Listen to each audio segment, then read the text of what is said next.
Boa tarde.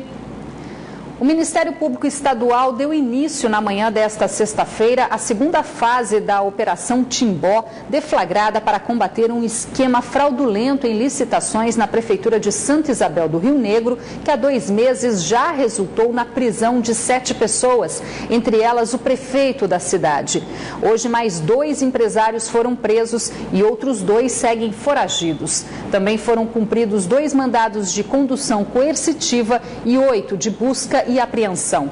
De acordo com as investigações, os valores desviados na fraude ultrapassam 17 milhões de reais.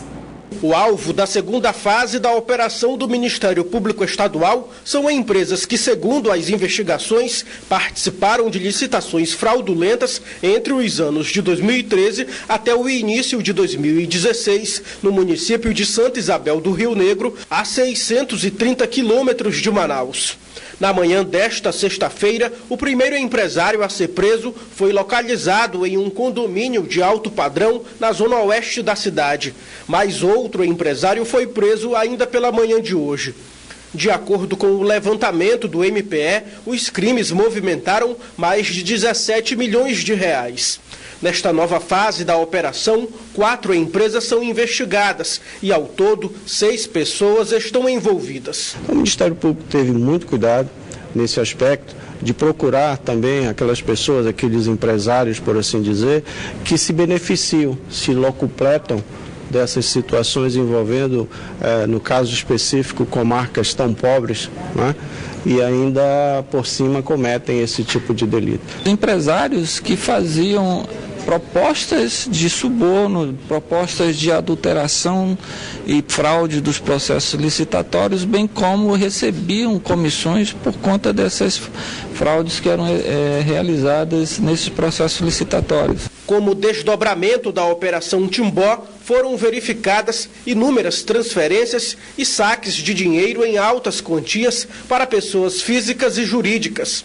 Entre as licitações irregulares, uma que chamou a atenção dos promotores foi a compra de 500 bolas de basquete que nunca chegaram ao município. Não eram só as bolas de basquete, existiam outros itens que não tinham nada a ver com o processo licitatório. Então estava lá descrito fornecimento de medicamentos, quando na verdade eram materiais esportivos. Então não se preocupavam nem em fazer o processo licitatório adequadamente. A primeira fase da operação ocorreu em maio, quando foi desarticulada uma organização criminosa acusada de corrupção e desvio de verbas públicas na Prefeitura de Santa Isabel do Rio Negro. Na época, além do prefeito Mariolino Siqueira de Oliveira, a mulher, um dos filhos e a nora dele também foram presos na Operação Timbó os secretários de Obras, Finanças e Administração do município, além de um taxista. Eleições 2016. Nesta sexta-feira, o deputado estadual José Ricardo, do PT, registrou a candidatura dele para concorrer à Prefeitura de Manaus. A coligação, batizada de Compromisso com o Povo, ainda tem o PCdoB na composição da chapa. José Ricardo e Ian Evanovich. Esses são os candidatos indicados pelo PT e PCdoB para concorrer à Prefeitura de Manaus. O registro dos candidatos foi realizado na manhã de hoje, na sede do cartório eleitoral. Hoje a inscrição da candidatura e da chapa, junto com o Ian, ela vai demonstrar, já no nome da nossa chapa, o compromisso com a população. Nós vamos começar a campanha política, debatendo com a sociedade. O próprio plano de governo é resultado já de um debate, de um processo de contribuições, desse olhar, de ouvir a sociedade. E é desta forma que vamos conduzir a nossa campanha. Além do registro de candidatura, o deputado José Ricardo ainda entregou uma carta compromisso ao TRE de não utilizar Caixa 2 durante a campanha eleitoral. Nós assinamos, eu e o Ian, esse compromisso para dizer para a sociedade que nós temos que combater a corrupção eleitoral, Não podemos aceitar, a sociedade não aceita. E como candidatos nós já estamos firmando esse compromisso, que na campanha estaremos exatamente seguindo a legislação, combatendo o Caixa 2, ouvindo as pessoas e pedindo a contribuição. Nós estaremos pedindo, né, as doações para a campanha de pessoa física. A coligação Compromisso com o Povo vai contar ainda com 118 candidatos a vereador. E de acordo com o candidato a vice na chapa, a disputa, que já começa com a campanha eleitoral na próxima semana, vai ser acirrada. E nós acreditamos que essa campanha é uma campanha onde o papel da população, o papel do indivíduo, da sociedade vai ser ressaltado. E por isso nós unimos o PCdoB e o PT e nós temos muita esperança de chegar num segundo turno. E o Tribunal Regional Eleitoral já começou a certificar e testar as novas urnas que serão utilizadas nas eleições deste ano. Só depois desse processo é que elas começam a ser enviadas para as sessões eleitorais do interior. Ao todo serão distribuídas 2.209 novas urnas eletrônicas que devem ser utilizadas nas zonas eleitorais da capital nas eleições municipais de 2016. Na última segunda-feira, o Tribunal Regional Eleitoral no Amazonas recebeu o último lote de 300 urnas do modelo mais recente. Depois de fabricadas, as urnas eletrônicas são entregues nas sedes dos tribunais regionais eleitorais por transportadora e em cumprimento às regras definidas pelo Tribunal Superior Eleitoral. Há pouco menos de 2 meses para as eleições, a Justiça Eleitoral no Estado já intensifica os testes com as urnas que serão utilizadas na votação em outubro. Esse aqui é um processo contínuo de teste das urnas eletrônicas e, adicionalmente, como nós recebemos essas 2.209 urnas, elas passam por um processo de certificação, que é justamente a validação de um equipamento novo que vem do fabricante, assegurando que ele vem conforme e, claro, sem nenhum problema para utilização no pleito. O calendário de preparação das urnas também inclui a simulação da votação eleitoral antes dos equipamentos serem enviados para as suas devidas localidades, onde ainda devem ter o funcionamento avaliado. A previsão é que o envio de todas as urnas preparadas para as sessões eleitorais comece na primeira semana de setembro. Após esses testes, nós vamos ter, então, a distribuição para os municípios do interior, a gente chama de polos, e nesses polos, inclusive Manaus é um polo, as urnas são preparadas após a finalização e recebimento de todos os registros de candidaturas para o pleito de 2016. E a preparação das urnas eletrônicas vai começar na semana do dia 10 ao dia 16 e continua até vésperas da eleição. De acordo com o TSE, as urnas que ultrapassaram 10 anos de vida útil não podem ser mais usadas e precisam ser substituídas.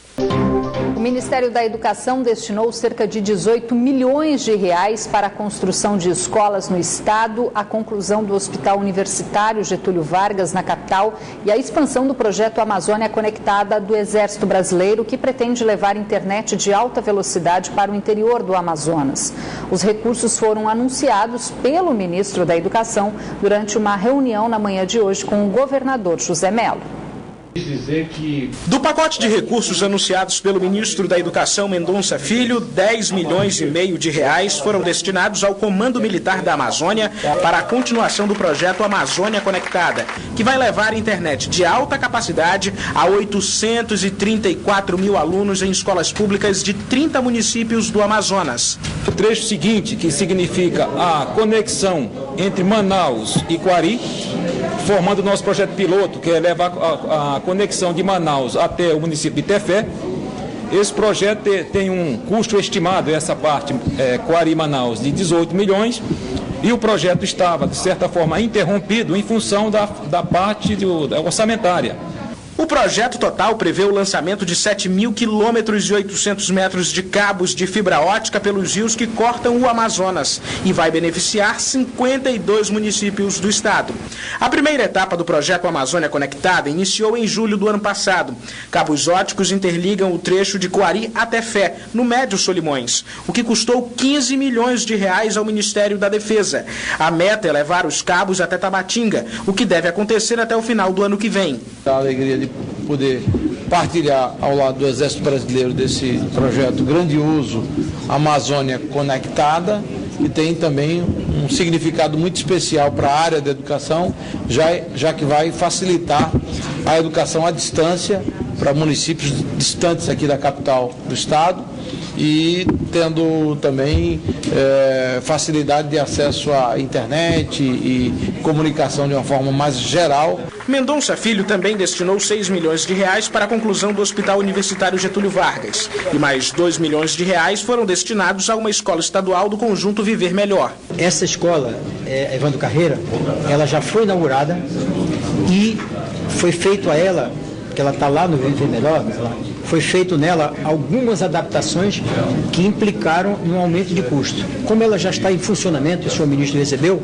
ele trouxe os recursos para nós pagarmos a empresa que já concluiu o serviço todo contratado. Na semana passada, o MEC já havia enviado pouco mais de 4 milhões de reais para a construção de mais de 10 escolas no estado. Como vocês sabem, nós temos um convênio de mais de 150 milhões de reais com o Ministério da Educação para construir 10 escolas de tempo integral e 12 escolas, chamando aquela nossa escola padrão, que tem o ginásio e tal. E ele está trazendo parte desses recursos aqui para dar continuidade ao nosso trabalho. Mais de 27 quilos de drogas foram apreendidos no interior de uma embarcação que estava saindo do município de Tefé com destino a Manaus. Uma denúncia anônima informou à Polícia Militar que no segundo andar do barco, passageiros transportavam a droga dentro de 2 malas. Os responsáveis pelas bagagens não foram localizados ou identificados. O entorpecente foi levado para o 5º Distrito Integrado de Polícia. Fim de semana chegando, vamos conferir agora como vai ficar o tempo neste sábado aqui na capital e também em alguns municípios do interior. Em Manaus, o sol aparece entre nuvens, com possibilidade de chuva fraca. As temperaturas variam entre 26 e 33 graus. Em Coari, a previsão é de muitas nuvens e pouca chuva. Mínima de 28 e máxima de 33 graus. Em Boca do Acre, a previsão é de sol entre nuvens. As temperaturas variam entre 24 e 35 graus. Em Borba, o tempo fica bastante encoberto e há possibilidade de chuva fraca. As temperaturas variam entre 25 e 34 graus. Morreu nesta sexta-feira na capital o adolescente que teve a cirurgia suspensa após uma briga entre 2 médicos em um hospital da cidade. A morte de Lúcio Pena Figueira, de 14 anos, foi confirmada na manhã de hoje. O adolescente morreu devido ao edema cerebral, hemorragia seguida de crise convulsiva. O adolescente deu entrada no Hospital João Lúcio na semana passada com encefalite e deveria passar por uma cirurgia. Mas antes do procedimento cirúrgico, 2 médicos se agrediram e a cirurgia teve que ser interrompida. Os familiares do garoto dizem que um dos médicos se recusou a aplicar a anestesia. Depois do incidente entre os médicos, o garoto passou por um procedimento cirúrgico na cabeça. O que me comove é com os médicos, né, mano? Que brigaram, acho que na hora que ele estava na sala de cirurgia, já tá a cabeça aberta dele. Aí perdeu muito sangue, começaram a brigar e esqueceram do meu irmão. Entendeu? Isso que eu fico mais revoltado. Ficar triste, né? Ver um irmão nosso aí dentro aí. Mas só que é a justiça, né, mano? De Deus e a justiça da terra. Em nota, a direção do hospital informa que o incidente entre os médicos no centro cirúrgico não teve qualquer influência no estado de saúde do paciente, que, segundo os médicos, já apresentava um quadro gravíssimo. O corpo do adolescente está sendo velado na igreja de São Lázaro e o enterro está marcado para amanhã. Olimpíada Rio 2016, as duplas brasileiras do vôlei de praia vêm avançando nos Jogos Olímpicos. Agora à tarde, as invictas Larissa e Thalita venceram mais uma diante da Alemanha e garantiram vaga para as quartas de final no circuito mundial de vôlei de praia. E é claro, os grandes atletas sempre inspiram os mais novos, que sonham um dia em disputar uma Olimpíada. E de olho nas quadras de areia dos Jogos Olímpicos também estão os atletas que já se preparam para a segunda etapa do circuito Band Salvari de vôlei de praia, categoria adulto, marcado para o fim deste mês.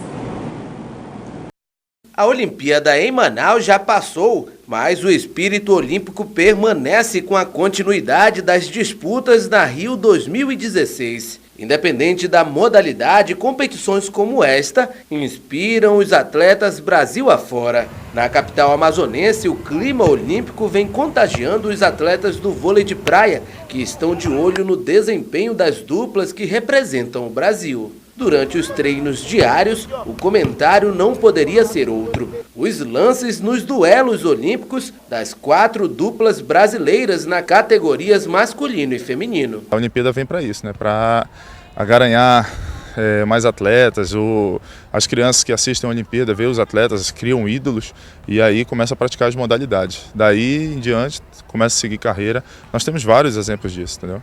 A inspiração vem dos pequenos detalhes ou das grandes jogadas.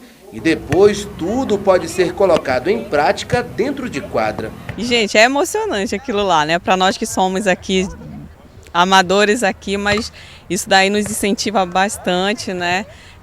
A jogar melhor, a querer melhorar em tudo. Nós tentamos pelo menos imitá-los, né? Alguma jogada, alguma outra jogada a gente tenta fazer. Mas são inspiração sim, com certeza. E o próximo desafio já tem data marcada, no dia 26 de agosto, quando começa a segunda etapa do circuito Band Salvari de vôlei de praia na categoria adulto. Mesmo que tudo não seja colocado em prática da maneira que os ídolos fazem, não tem problema.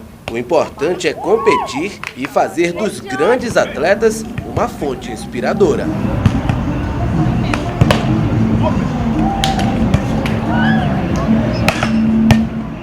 Boa sorte para todos eles, né? O Band Cidade de hoje fica por aqui, mas continua na internet, onde você pode acompanhar outras notícias nas redes sociais, Facebook e Twitter da Band Amazonas. Para rever nossas reportagens, acesse youtube.com/Band Amazonas no link vídeos. Fique agora com as notícias do Jornal da Band. Boa noite para você, um ótimo fim de semana. Até segunda.